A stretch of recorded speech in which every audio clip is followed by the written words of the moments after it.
प्यारे दोस्तों, स्वागत है आपका एक बार फिर अपने नॉलेज हब ज्ञातवा में। आज एनसीसी के दूसरे chapter national integration and awareness यानी राष्ट्रीय एकीकरण और जागरूकता के इस भाग में हम चर्चा करेंगे अनेकता में एकता की। तो शुरू करते हैं आज का वीडियो। तो सबसे पहले हम जब से ये पाठ हमने शुरू किया है, इस चैप्टर को शुरू किया है, तब से हम एक बात को लगातार दोहरा रहे हैं कि भारत विभिन्न क्षेत्रों, धर्मों, संस्कृतियों और परंपराओं का एक विशाल देश है और इसमें विभिन्न संस्कृतियों के अलग अलग पैटर्न हैं जिनको लोग मानते हैं, समझते हैं। और हम ये भी कह सकते हैं कि भारत ही केवल एक ऐसा देश है जिसमें सभी प्रमुख धर्मों के लोग रहते हैं। तो इस तरह से भारत पूरे विश्व का एक प्रतीक यानी सिंबल है।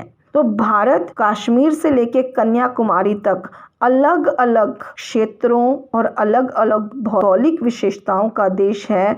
उसमें किस तरह से एकता स्थापित की जा सकती है, ये एक महत्वपूर्ण बिंदु है।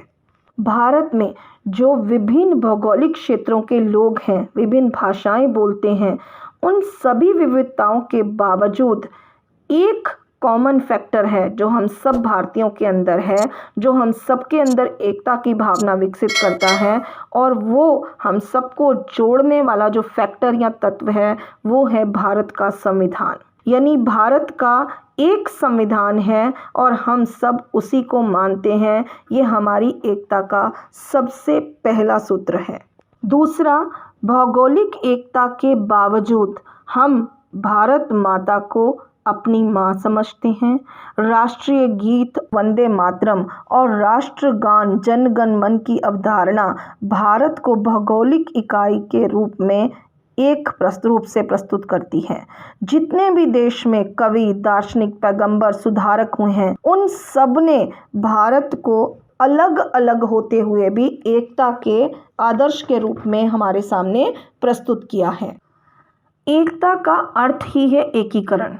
ये एक ऐसी सामाजिक और मनोवैज्ञानिक स्थिति है जिसमें सभी लोग अपने तुच्छ स्वार्थों से ऊपर उठकर सामूहिक अस्तित्व की बात करते हैं, देश की बात करते हैं।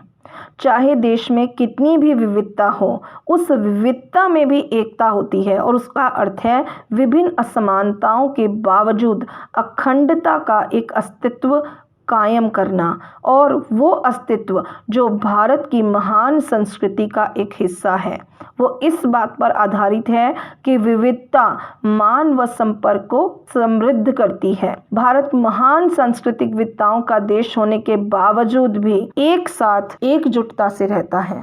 और इसका अगला सबसे महत्वपूर्ण कारक है धार्मिक एकता की भावना। हिंदू धर्म क्योंकि भारत की आत्मा है, इसके साथ साथ बौद्ध धर्म, जैन धर्म, इस्लाम धर्म, सिख और ईसाई धर्म, पारसी धर्मों के लोग भी उसी आत्मविश्वास और आज़ादी के साथ रहते हैं जिसके साथ उन्हें रहना चाहिए। देश के सभी लोग होली, दिवाली, क्रिसमस, ईद, बुद्ध जयंती, महावीर जयंती सभी त्यौहार एक साथ मनाते हैं, जो स्पष्ट करता है कि भारत की धार्मिक एकता एक है। तीसरा सबसे महत्वपूर्ण बिंदु है भारतीय दर्शन। भारतीय दर्शन का विकास क्योंकि भारतीय भूमि पर हुआ और इसने विभिन्न संस्कृतियों को एक साथ जोड़ दिया। चाहे कोई किसी भी संस्कृति और धर्म को मानने वाला व्यक्ति हो, वो किसी न किसी तरह भारतीय दर्शन से जुड़ा हुआ है। ये भारतीय भौगोलिक एकता का एक महत्वपूर्ण आधार है। अगला महत्वपूर्ण पॉइंट है जातीय सह अस्तित्व। हम सब मानते हैं कि भारतीय समाज की एक बहुत महत्वपूर्ण विशेषता है विभिन्न जातीय समूहों का सह अस्तित्व। ये समूह आपस में इस तरह मिलकर रहते हैं कि इनके अंदर कोई भी पारस्परिक ना तो हस्तक्षेप है, ना ही उनकी कोई पहचान खत्म करता है, बल्कि वो अपनी पहचान के साथ एक दूसरे के साथ मिलकर रहते हैं। हालांकि संविधान में कुछ जातियों के लिए अलग से प्रावधान किए गए हैं, परंतु देश में सभी जातियां एक दूसरे के साथ सह अस्तित्व से रहती हैं।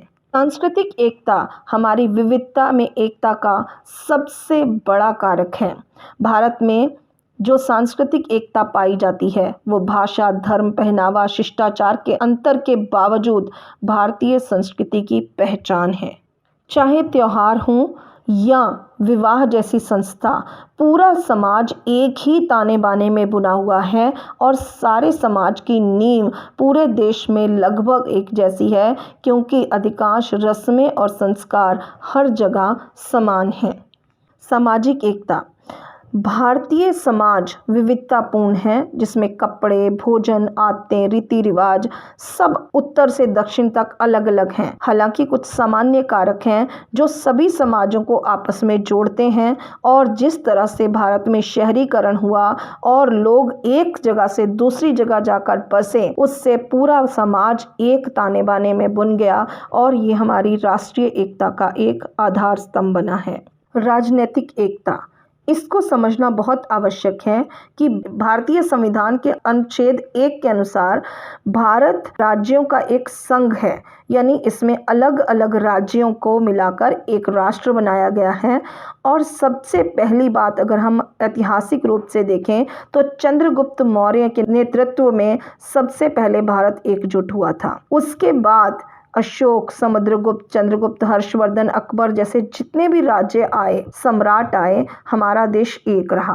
भारत में जब ब्रिटिश शासन आया, उसके बाद भी हर जगह एक ही तरह के कानून लगाए गए और इस तरह एक राजनीतिक एकता को बनाए रखा गया। तो में अगर इतिहास में देखें तो अशोक ने जो आहूत दंड समाता यानी दंड की एक रूपता और न्याय की प्रक्रिया में एक रूपता की अवधारणा शुरू की थी, वो आने वाले सभी शासकों के लिए आदर्श बनी और राजनीतिक रूप से भारत एक रहा और आज भी एक है और भविष्य में भी एक रहेगा। प्यारे दोस्तों, मुझे आशा ही नहीं पूरा विश्वास है कि आपको ये वीडियोस बहुत पसंद आ रहे होंगे और आप इस साल अपने एनसीसी सर्टिफिकेट में अल्फ़ा ग्रेड ज़रूर लेकर आएंगे। यदि आपके कोई सवाल हैं या सुझाव हैं तो कमेंट बॉक्स में ज़रूर डालें।